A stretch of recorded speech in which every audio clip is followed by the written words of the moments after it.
દીપકભાઈની પાસે બહુ સરસ શીખવાનું છે. દીપકભાઈ તો શું કહે છે, આમ તો જોઈએ તો સિનિયર છે ને એમને બધો રાઈટ છે ને આજે કે આ બધું હું આ બધી સેવા હું કરીશ તો કોઈ એમને ના નહીં પાડે અને એને હકે છે.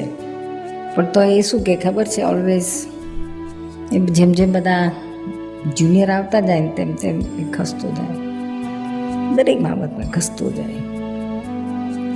અને પોતે અંદર શું ભાવ કરે કે નવાઓને લાભ લેવા મળે છે ને, ભલે મને એ આગળ આવે છે ને ભલે આવતા હું મારા અંદર જ્ઞાનની સેટિંગથી લઈશ. હાલના નીરુબેનની હું સેવા કરું અને નીરુબેનનું સચવાય એવું મારે વિચારવાનું નથી. નીરુબેનનું સચવાય, એમની સેવા થાય, પણ ગમે તેને નિમિત્તથી થાય. મારે તો એ જોવાનું છે કે એમનું સેવા થાય છે, એમની સચવાય છે, કોઈ પણ કરે કેમ.